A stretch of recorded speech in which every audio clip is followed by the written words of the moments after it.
साथियों नमस्कार, कैसे हैं आप। लव इन इंडिया चैनल में आपका हार्दिक स्वागत है। जो भी व्यक्ति चैनल पर नए हैं, चैनल को सब्सक्राइब करें, वीडियो को लाइक करें, शेयर ज़रूर करें, क्योंकि खुशियां बांटने से बढ़ती हैं।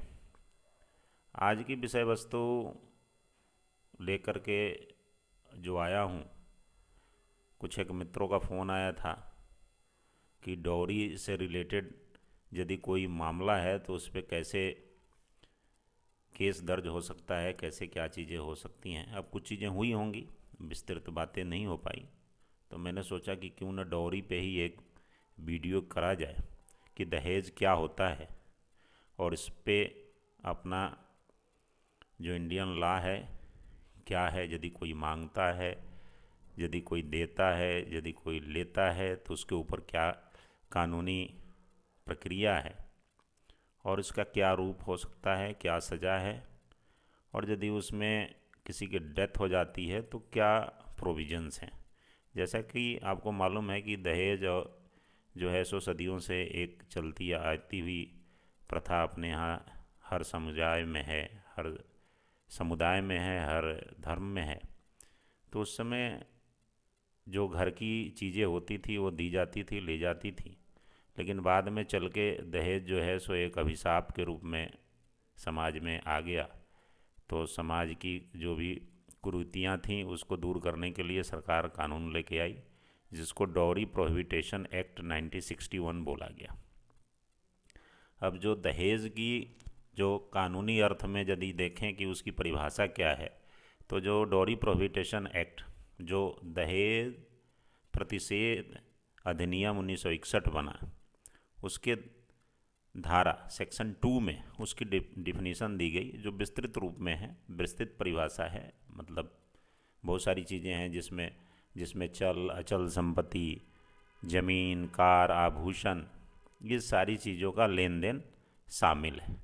जो इसमें सीधी सी बात है कि मैरिज की कंडीशन ही दहेज के उस पे हो तो वो उसको प्रतिषेध करता है, निषेध करता है, प्रोहिबिट करता है। और इसमें लड़की की तरफ से लड़के को दिए जाने वाली कोई भी संपत्ति, कोई भी चल अचल संपत्ति, कार, आभूषण, वो दहेज के रूप में मानी गई। और लड़के के तरफ से लड़की द्वारा यदि मांगी कोई चीज़ है कि लड़की के नाम से ये कर दो तब हम शादी करेंगे या ये करेंगे, जहाँ पे कंडीशन शब्द आ गया, तो उसको इसमें प्रोहिबिट किया गया, प्रतिषेध किया गया। अब जैसे लड़के के परिवारजनों को दिए जाने वाले गिफ्ट हो गए, उपहार हो गए, यदि लड़की पक्ष द्वारा लड़के के परिवारजनों को कोई मूल्यवान संपत्ति प्रतिभूति देते हैं, सोना, चांदी, रुपया, पैसा, तो ये भी दहेज के उसमें आता है और इस पे भी दहेज प्रतिषेध अधिनियम लागू होगा। लड़के के भविष्य के लिए कोई सहायता, जैसे कोई हो गया कि नौकरी के लिए, उच्च शिक्षा के लिए किसी तरीके की जो मांग हुई, तो वो भी जो है सो दहेज के रूप में आएगा। जैसे कॉलेज की फीस भर दो जी, लड़का तो पढ़ाई कर रहा है, वो भी दहेज के इस प्रतिषेध अधिनियम डॉरी प्रोहिबिटेशन एक्ट 1961 के अंतर्गत कवर होता है। और एक चीज़ आपको मैं बता दूं जो सुनकर के आपको हैरानी होगी, बहुत सारे लोगों को पता भी होगा, कि आप इच्छा अनुसार दहेज नहीं दे सकते। उसमें इसका भी उल्लेख है कि उतना ही सामान जिससे घर गृहस्थी चल जाए वही सामान दिया लिया जा सकता है। उसके अलावा कोई भी सामान इच्छा से आप यदि देते हैं at the time of marriage, तो वो भी जो है दहेज के रूप में माना जाएगा और वो डॉरी प्रोहिबिटेशन एक्ट 1961 वहाँ पे अप्लीकेबल होगा। जैसे कभी कभी होता है कि भैया ये मकान दे दो, इसका रजिस्ट्री करा दो, लड़की का नाम करा दो, लड़के का नाम करा दो, तो ये भी दहेज की श्रेणी में आएगा। बेटे का नाम कर दो तो वो भी दहेज की श्रेणी में आएगा। अब सवाल उठता है कि अब दहेज की श्रेणी में आएगा तो उसके लिए कोई पनिशमेंट का भी प्रोविज़न है? हाँ, एकदम पनिशमेंट का प्रोविज़न है डॉरी प्रोहिबिटेशन एक्ट में, इसका प्रोविज़न्स है।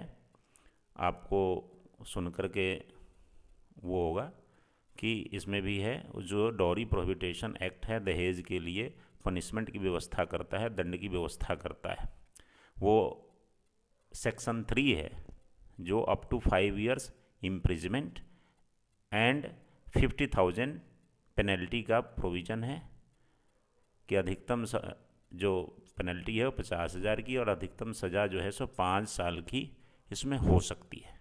जो मैरिज के लिए यदि ऐसा कोई डिमांड होता है, दोनों तरफ, बोथ साइड, दहेज लेना और देना दोनों अपराध है।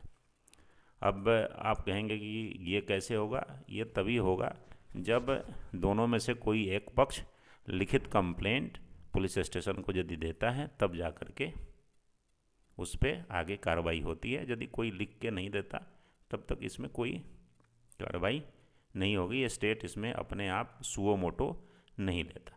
कभी कभी क्या होता है कि शादी तो हो गई, वो दहेज के सारे सामान दे दिए, अब आभूषण वगैरह हैं, ऑर्नामेंट्स वगैरह हैं, वो किसी ने कब्जिया लिए, हड़प लिए, तो वहाँ आईपीसी की 406 जो है अप्लीकेबल होगा, वो लगेगा।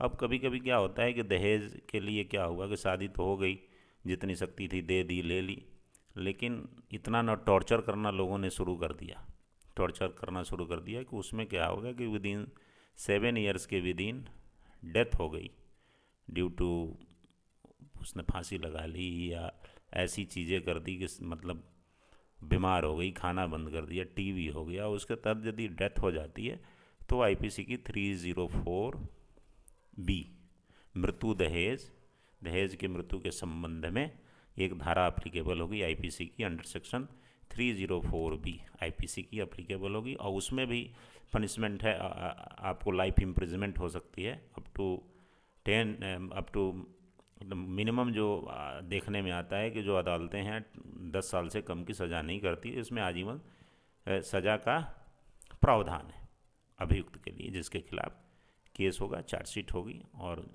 अब ये सारी बातें हैं कि लिखित कंप्लेन होगा तब जा कर के मुकदमा दर्ज होगा। मुकदमा यदि दर्ज होता है और वो मुकदमा प्रमाणित हो जाता है, सिद्ध हो जाता है, तब जा कर के उसके खिलाफ ये मुकदमा बन जाता है। आज की विषय वस्तु यही थी।